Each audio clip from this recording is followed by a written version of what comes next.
दोस्तों, आज भारत और श्रीलंका की टीम के बीच वनडे सीरीज का पहला वनडे मुकाबला खेला गया और ये मुकाबला काफी रोमांचक देखने को मिला है। तो ऐसे में आज हम आपको इस वीडियो में बताएंगे भारत और श्रीलंका के पहले वनडे का पूरा रोमांचक हाइलाइट्स। तो ऐसे में आप इस वीडियो को एंड तक जरूर देखिएगा। लेकिन इससे पहले अगर आप भी टीम इंडिया के बहुत बड़े फैन हैं तो आप इस वीडियो को एक लाइक जरूर कर लीजिएगा। दोस्तों, जैसा कि आप और हम सब जानते हैं कि भारत की टीम इस समय श्रीलंका के दौरे पर है, जहां पहले T20 सीरीज को टीम इंडिया ने जीता। फिर आज 3 मैचों की वनडे सीरीज का भी आगाज हो गया, जहां भारत और श्रीलंका के बीच वनडे सीरीज का पहला वनडे आज कोलंबो के मैदान पर खेला गया।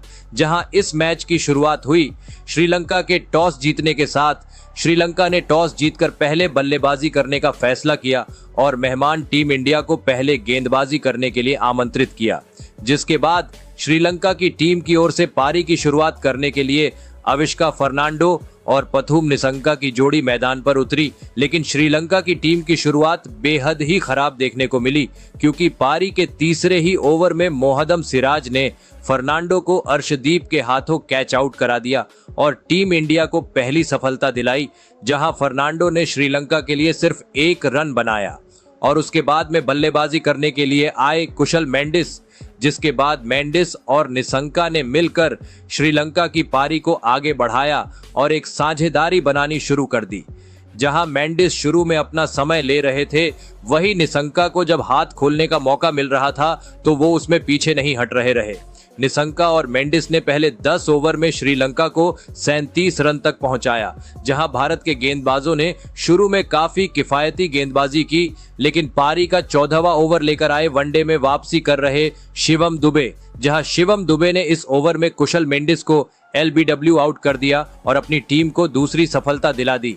जहां मेंडिस ने अपनी टीम के लिए 31 गेंदों पर सिर्फ 14 रन ही बनाए और उसके बाद बल्लेबाजी करने के लिए उतरे सदीरा समरविक्रमा, जिसके बाद समरविक्रमा और निसंका ने जरूर अपनी टीम की पारी को संभालने की कोशिश की, लेकिन 19वें ओवर में अक्षर पटेल ने समरविक्रमा को गिल के हाथों कैच आउट करा दिया और श्रीलंका को तीसरा झटका दे दिया। जहां सदीरा समरविक्रमा ने सिर्फ 8 रन ही बनाए। एक छोर से लगातार अंतराल पर श्रीलंका के विकेट गिर रहे थे, वही दूसरी छोर पर निसंका डटकर भारत के गेंदबाजों का सामना कर रहे थे। जिसके बाद बल्लेबाजी करने आए कप्तान असलंका ने भी आते ही कुछ अटैकिंग शॉट खेले, तो वही निसंका ने भी उनका बेहतरीन साथ दिया। दोनों के बीच काफी अच्छा तालमेल नजर आ रहा था, लेकिन 24वें ओवर में कुलदीप यादव ने श्रीलंकाई कप्तान असलंका को रोहित के हाथों स्लिप में कैच आउट करा दिया और टीम इंडिया को एक और सफलता दिला दी।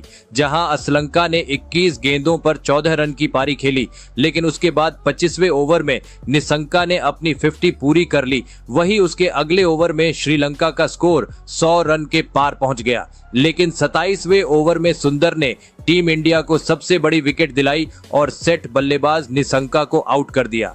जहां निसंका ने श्रीलंका के लिए 56 रन की एक महत्वपूर्ण पारी खेली, लेकिन उसके बाद जनित लियानागे और डूनिथिच वेल्लालागे ने मिलकर अपनी टीम की पारी को संभाला और एक साझेदारी बनानी शुरू कर दी।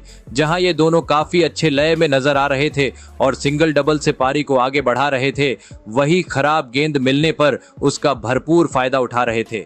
32वें ओवर में इन दोनों ने गिल के ऊपर अटैक की और काफी हद तक प्रेशर को कम किया।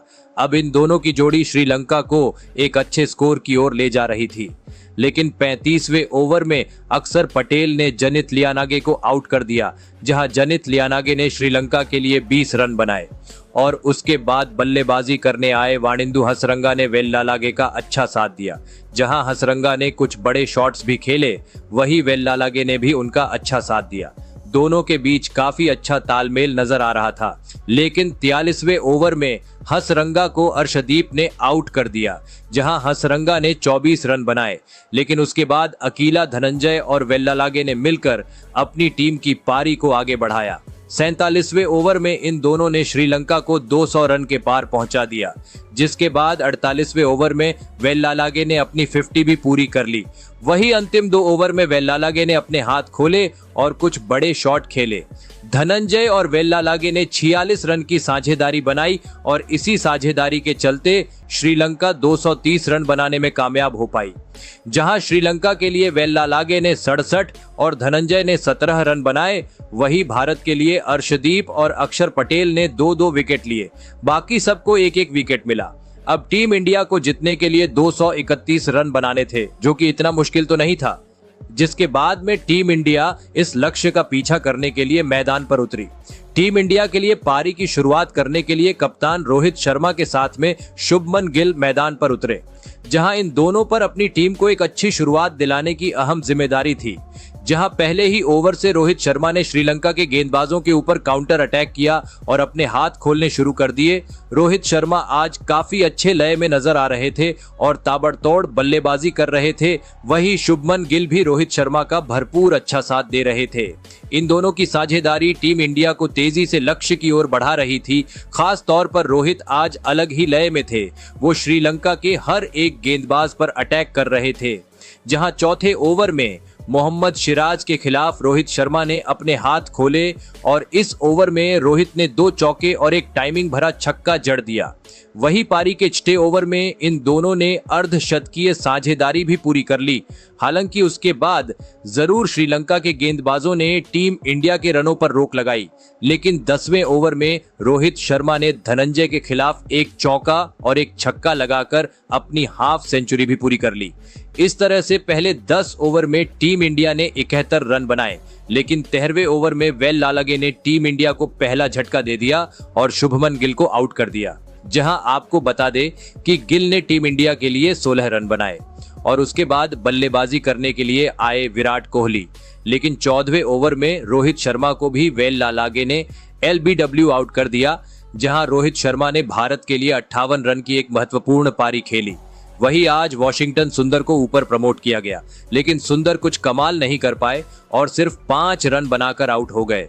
सुंदर को धनंजय ने आउट किया, लेकिन उसके बाद विराट कोहली और श्रेयस अय्यर ने मिलकर टीम इंडिया की पारी को संभाला और एक साझेदारी बनानी शुरू कर दी। 19वें ओवर में इन दोनों ने भारत को 100 रन के पार पहुंचा दिया। अब ये दोनों काफी अच्छे लय में नजर आ रहे थे और तेजी से भारत को लक्ष्य की ओर बढ़ा रहे। दोनों को जहां भी हाथ खोलने का मौका मिल रहा था, वो उसका भरपूर फायदा उठा रहे थे। लेकिन 24वें ओवर में हसरंगा ने विराट कोहली को LBW कर दिया और भारत को एक और बड़ा झटका दे दिया। जहां विराट कोहली ने इंडिया के लिए 24 रन की पारी खेली, वही उसके बाद में बल्लेबाजी करने के लिए आए KL राहुल, लेकिन 25वें ओवर में फर्नांडो ने अय्यर को आउट कर दिया। जहां अय्यर ने टीम इंडिया के लिए 23 रन बनाए और अब आधी टीम इंडिया पवेलियन लौट चुकी थी। क्रीज पर अब भारत की ओर से KL राहुल के साथ अक्षर पटेल मैदान पर थे। इन दोनों पर अब टीम की पारी को संभालने की जिम्मेदारी थी। जहां 31वें ओवर में इन दोनों ने भारत को 150 रन तक पहुंचा दिया, जिसके बाद राहुल और अक्षर ने अपने हाथ खोले और कुछ बेहतरीन शॉट खेलकर अपनी टीम के स्कोर को तेजी से आगे बढ़ाया। ये दोनों काफी अच्छे लय में थे और तेजी से स्कोर को आगे ले जा रहे थे, लेकिन 40वें ओवर में हसरंगा ने KL राहुल को आउट करके मैच में ट्विस्ट ला दिया। जहां KL राहुल ने इंडिया के लिए 31 रन बनाए, जिसके बाद अगले ही ओवर में अक्षर पटेल को भी श्रीलंका ने आउट कर दिया। जहां अक्षर ने टीम इंडिया के लिए 33 रन की पारी खेली, जिसके बाद शिवम दुबे और कुलदीप यादव ने मिलकर टीम इंडिया की पारी को आगे बढ़ाया और भारत को 200 रन के पार पहुंचा दिया। अब टीम इंडिया को अंतिम 6 ओवर में सिर्फ 21 रन बनाने थे। मैच भारत के हाथ में लग रहा था, लेकिन फिर कुछ ऐसा हुआ जिसे देखकर सभी काफी हैरान रह गए। जी हां दोस्तों, 45वें ओवर में हसरंगा ने कुलदीप यादव को बोल्ड किया, जहां कुलदीप ने 2 रन बनाए और उसके बाद बल्लेबाजी करने आए सिराज ने दुबे का अच्छा साथ दिया। इन दोनों ने काफी सूझबूझ से बल्लेबाजी की और भारत के स्कोर को आगे बढ़ाया। अब लास्ट 3 ओवर में इंडिया को सिर्फ 5 रन बनाने रहे। मैच पूरी तरह से भारत के हाथ में था। दुबे ने एक चौका भी लगा दिया था। अब सिर्फ 1 रन की जरूरत थी, लेकिन 48वें ओवर की चौथी गेंद पर श्रीलंका ने दुबे को आउट कर दिया, जहां दुबे ने 25 रन बनाए। जिसके बाद बल्लेबाजी करने आए अर्शदीप सिंह पहली ही गेंद पर स्वीप शॉट खेलने के चक्कर में LBW आउट हो गए और ये मुकाबला टाई हो गया। जहां श्रीलंका के लिए हंसरंगा और असलंका ने 3-3 विकेट लिए। इस तरह से भारत के हाथ से जीता हुआ मैच फिसल गया। लेकिन आपके हिसाब क्या भारत इस सीरीज को जीत पाएगी या नहीं, आप अपनी राय कमेंट में जरूर बताइएगा।